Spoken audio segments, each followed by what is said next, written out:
Good morning बच्चों। Good morning. आज हम किसके बारे में जानेंगे? सामाजिक परिवेश के बारे में। सामाजिक परिवेश का मतलब जानते हो? जिस इन्वायरमेंट में अपन रहते हैं ना, इन्वायरमेंट मतलब पर्यावरण, जिस वातावरण में अपन रहते हैं। जैसे ये सामाजिक, ये विद्यालय भी एक समाज का हिस्सा है। आप जिस स्कूल में पढ़ते हो, मतलब विद्यालय में पढ़ते हो, वो भी एक समाज का हिस्सा है। और हमारे समाज में पता है बहुत सारे त्योहार मनाए जाते हैं। समाज में बहुत सारे त्योहार मनाए जाते हैं ना। कौन कौन से त्योहार मनाए जाते हैं बताओ? होली, दीपावली और राखी, रक्षाबंधन और बताओ। बताओ। चलो ठीक है। अब आज हम किसके बारे में पढ़ेंगे? आज हम पढ़ेंगे, आज हम दो त्योहारों के बारे में पढ़ेंगे। कौन कौन से त्योहार? एक पढ़ेंगे होली के बारे में, ठीक है। किसके बारे में? होली के बारे में। और दूसरा किसके बारे में? नवरात्रों के बारे में। किसके बारे में? नवरात्रों के बारे में। आपको पता है होली का त्योहार क्यों मनाया जाता है? हाँ, देखो ये क्या, ये वाला चित्र दिखाई दे रहा है आपको? ये पेंटिंग दिखाई दे रही है। ये पेंटिंग कौन से त्योहार की है बताओ? इसमें होली का त्योहार है ना। इसमें बच्चे क्या कर रहे हैं? रंग खेल रहे हैं ना। और ये बंधनवार लगी हुई है, रंगों से भरा हुआ है सारा। इसका मतलब क्या है? ये होली का त्योहार है ना। किसका त्योहार है? होली का। होली का त्योहार क्यों मनाया जाता है? होली का त्योहार क्यों मनाया जाता है आपको पता है भावना? होली का त्योहार इसलिए मनाया जाता है क्योंकि भक्त प्रहलाद उस दिन है ना, भक्त प्रहलाद को होलिका लेके आग में बैठ गई थी, लेकिन भगवान की कृपा से होलिका जल गई और प्रहलाद बच गए। प्रहलाद भगवान के परम भक्त थे, उनको वो बच गए थे ना। इसी खुशी में होली का त्योहार मनाया जाता है। किस खुशी में मनाया जाता है? भक्त प्रहलाद बच गए थे और होलिका जल गई थी, इसलिए होली का त्योहार मनाया जाता है। मनाया जाता है। समझ में आ गई सबको होली का त्योहार क्यों मनाया जाता है? बताओ बताओ भावना।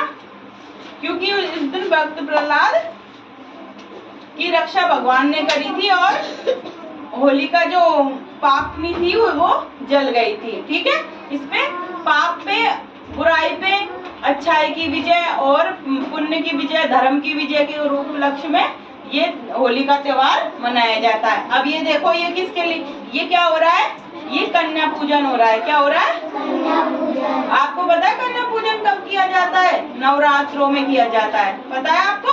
आप कन्या जीवनी जाते होंगे ना, जब आपको गिफ्ट दिए जाते हैं, खाना खिलाया जाता है आपके, और पैरों की पूजा करी जाती है। आपके पैरों को पूजा जाता है ना उस दिन, और आपके तिलक निकाला जाता है ना, और आपको गिफ्ट दिए जाते हैं ना उस दिन। कन्या पूजन के दिन लड़कियों को जिमाया जाता है ना, खाना खाने जाते हैं सबके घरों में, और फिर वहाँ से अच्छे अच्छे गिफ्ट मिलते हैं, है ना।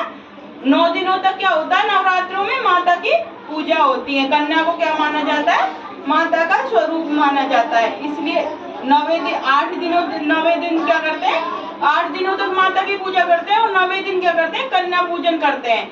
ऐसे ही नवरात्रों में, जैसे देखो ये माता की चुनरी उड़ी हुई है ना सबने, सब लड़कियों ने, और इनके सामने देखो क्या रखे हुए हैं? खाना रखा हुआ है। अब ये जो खाना खा लेती है तो इनके पूजन करके फिर क्या करा जाता है? उनको गिफ्ट दिया जाता है। क्यों दिया जाता है? ताकि माता की कृपा सब पे बनी रहे और सारे संसार में सुख शांति बनी रहे, इसलिए करा जाता है। और आशीर्वाद लिया जाता है, कन्याओं से लिया जाता है ना आशीर्वाद। जब आप जीवने जाते हो उसके बाद आपके ढोक लगाते हैं सब, है ना। ढोक लगा के फिर आशीर्वाद लेते हैं ना, पैर छू के ऐसे करके। वो इसलिए ही करा जाता है क्योंकि कन्या को किसका रूप माना जाता है? किसका रूप माना जाता है? देवी का। किसका रूप माना जाता है? देवी का। देवियों का, शक्ति का रूप, मातृ शक्ति के रूप में पूजा जाता है लड़कियों को, है ना। इसलिए हमें क्या करना चाहिए? सबको, लड़कियों की क्या करनी चाहिए? इज्जत करनी चाहिए, उनका सम्मान करना चाहिए, है ना। क्या करना चाहिए? सम्मान करना चाहिए, उनके साथ बहुत अच्छा व्यवहार करना चाहिए, प्रेम के साथ रहना चाहिए, है ना। उनसे लड़ाइयाँ नहीं करनी चाहिए, समझिए। इसलिए हमारे सामाजिक परिवेश का मतलब क्या होता है? जिस समाज में हम चारों रहते हैं वहाँ पे रहने वाले लोग, वहाँ का वातावरण क्या सामाजिक परिवेश के अंतर्गत आता है। आपको मैंने 2 त्योहारों के बारे में बताया है। कौन कौन से त्योहारों के बारे में बताया है भावना? होली। आप बताओ किसके बारे में बताया है बेटा? और नवरात्रे किसके बारे में? और नवरात्रे, है ना, इनके बारे में बताया ना, दोनों 2 त्योहारों के बारे में। आपको समझ में आ गया? समझ में आ गया आपको पूरी तरह से? बताओ नवरात्रि कब मनाए जाते? नवरात्रि कब मनाए जाते हैं आपको पता है? नवरात्रि साल में 2 बार आते हैं, समझ रहे हो? एक आते हैं, एक तो अभी गए हैं चैत्र मास में, है ना, एक चैत्र मास में आते हैं और एक कौन से मास? आश्विन मास में आते हैं, है ना। 2 नवरात्रे आते हैं। फिर ना जो सर्दियों में जो नवरात्रे आते हैं अश्विन मास में, उसमें 10वें दिन दशहरा आता है। दशहरे का मतलब, दशहरे पर भगवान राम ने रावण को मारा था, वो नवमी के दूसरे दिन आता है दशहरा। समझ गए आप? आ गया आपको सारी चीजें समझ में? अब बताओ होली क्यों मनाई जाती है?